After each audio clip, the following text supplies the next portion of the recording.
Hey all. As we bring this 2018 to a close, I wanted to start with an update. Feeling better every day, sort of, and we'll be back in action, I hope in the next couple of days, playing again. But so it's slow and steady on recovery, and I'm getting close.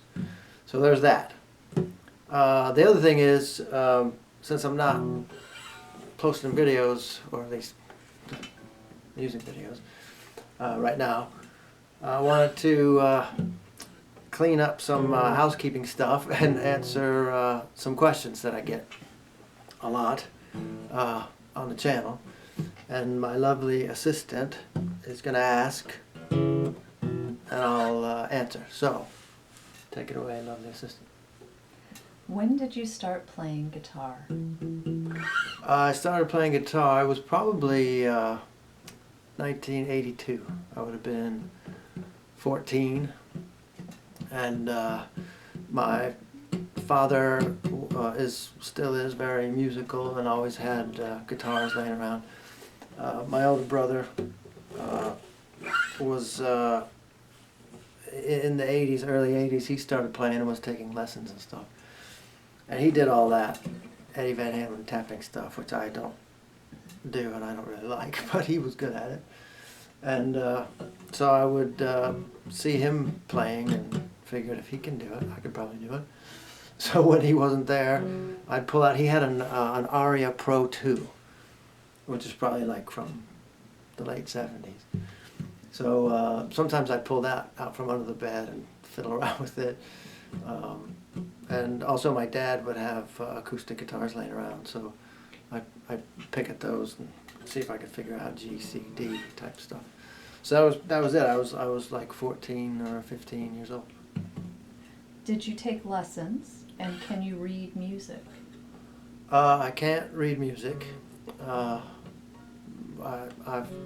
often wished I could, but never had any lessons. But like when I eventually said to my dad, "Hey, teach me a couple chords."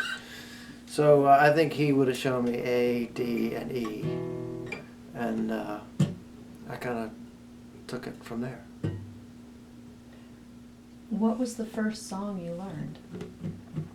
First song would have been "Hang Down Your Head, Tom Dooley," probably, which is 1-4-5 kind of song, sort of Michael Roll Your Boat Ashore type stuff. So I'm certain it was "Hang Down Your Head, Tom Dooley," and my dad would have taught me that one. What was your first guitar? The first one I really started learning on was an acoustic that my dad had called an Emperador, which was it sounds Mexican, Emperador, or something Spanish, but it was actually a Japanese knockoff, sort of a D28 knockoff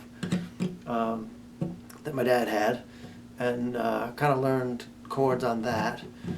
But the first one I owned was a gift from my dad for my birthday. I was I don't know, I was probably 15, and he got me a Takamine 12-string, and that was from the probably around 82-ish. It would have been that guitar, and maybe earlier than that. When Takamine was doing Martin copies, I mean, even down to the other Martin logo, the one you typically see, not this one, but they used the same script for it, and it said Takamine done in the same Martin script, and that was a outstanding 12-string. Had gold hardware and everything, a great guitar. But I kind of back then and still now, a few years later, traded that up for something else. It's the last 12-string, only 12-string I've actually owned. I think I might have had a Fender in there, some cheap Fender 12-string. But Yeah, the first one I owned was a Takamine 12. How many guitars have you owned, and are there any favorites you wish you still had? How many have I owned? It's I don't know, 60 or 70 probably in there. Because there was a period when I'd keep them for 3 weeks and then go back to the house of guitars and swap it in, that guitar plus $100 and bump up to something else.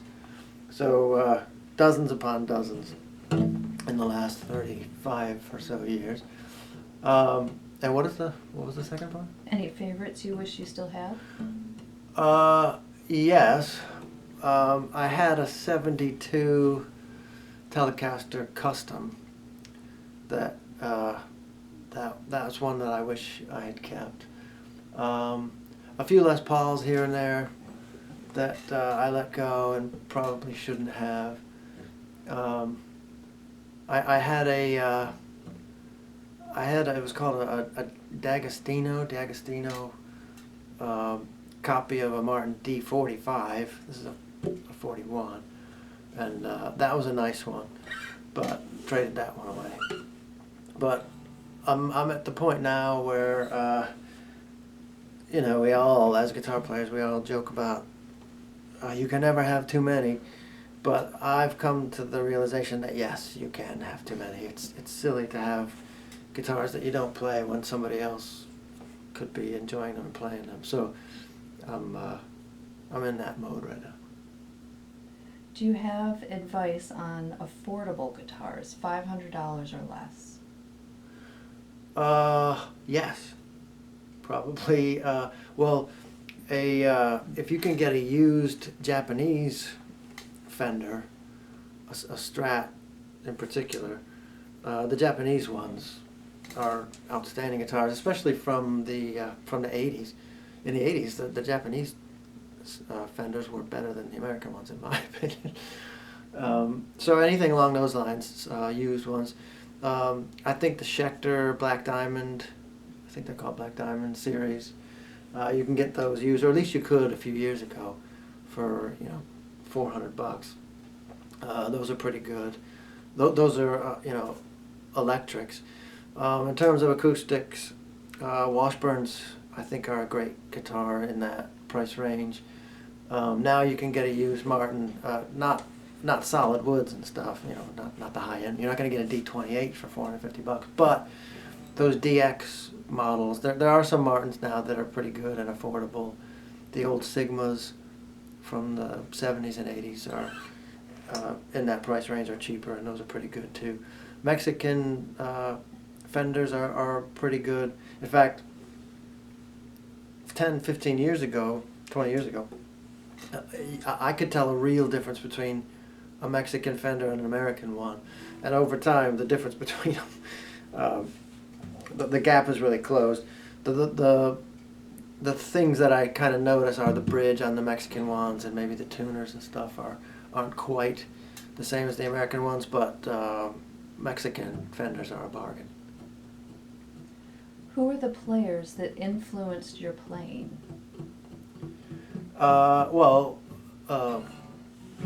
My older brother, for sure, is probably the biggest influence on my playing because, one, he showed me that it's possible to pick one up and play something. I mean, he did have lessons, but did that for a few months and then sort of took it on his own. So I kind of got the idea from him that you can teach yourself how to play. So he'd probably be number one. But in terms of guitar players that people would know, Jimmy Page certainly is the big one for me. Where I got into sort of single note riff playing when I started listening to Zeppelin stuff or getting serious about playing guitar. So he's at the top of the list as far as I'm concerned. I mean, I love Hendrix, but I can't say I've taken a ton of his stuff in my own playing. Duane Allman, of course, is another one who I think really could do no wrong, but I don't play anything like him. Guys like Paul Kossoff, Rory Gallagher to me was always a fairly accessible player because he was outstanding and everything, but you know, he wasn't doing exotic scales or anything. I could sort of see where he was going with things. So he was another big one. And of course, Keith Richards um, and Pete Townsend are way up there at the top because they've always been more interested in rhythm playing than single note soloing and lead playing, and that's kind of where my heart is. So those two are up at the top. John Lennon, even in that sense, has been an influence because I consider him to be one of the great rhythm players of all time. How do you learn to play by ear? As I've said on the channel, if you were listening, assistant, I wasn't.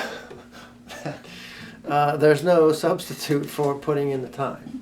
And if you just find a quiet place, go in with a guitar, shut the door, put on some music and play along, or try to play along. People always say, well, how do you start? You know, how do you get started learning by ear? And my answer is, you start. If you're trying to answer the question of how do I start, you're just not going to get very far on learning by ear. So the trick is to listen to a lot of music and sort of figure out some of the formulas of chord progressions and how songs are constructed. Because once you get an idea of how pop songs work, you'll have a lot easier time figuring them out. Because if there's a G in there, you know, there's only so many places a pop song is going to go from G. If it's D, there's only so many places it's going to go. So listen to a lot of music, practice, play with other people if you can. Because you can always, even now I play with people who are beginners, and I'll steal a lick or see something that they do that I can try to work into my own playing. So listen to a lot of music, fall in love with practicing, fall in love with just figuring things out. Watch YouTube videos if you can watch videos of people playing and look at their hands. One of the most important things I ever did with learning how to play was in I think it was 1985. I went to see Joe Walsh at Silver Stadium in Rochester. That was a heck of a bill. It was the Hooters, when the Hooters were riding that big hit. What was their hit? And We Danced. And We Danced. So there was the Hooters, Joe Walsh, Aerosmith. One of the first shows they were doing when they reunited for the Done with Mirrors album, which wasn't out yet, I don't think. And Foreigner was the headliner. But anyway, it went all the way down to the front, and wanted to watch Joe Walsh play, and he came out and I wanted to see how he does Funk 49. So I just went right up to the front and stared at his fingers, and that was how I learned Funk 49. I learned it right from Joe Walsh. Joe Walsh taught me to play Funk 49. So watching other people play has been, especially in the formative years for me, was really helpful. Do you have a favorite guitar album, specifically an album that's good for practicing? Actually, those might be two different answers. I mean, Electric Ladyland and Fillmore East, Allman Brothers, those are among my favorite guitar albums, Zeppelin 4. But Fillmore East is not one I would say to learn from necessarily as a beginner or even intermediate. Same with Hendrix stuff. But an album like the Beatles' first few albums, Please Please Me album, is a great one to learn on.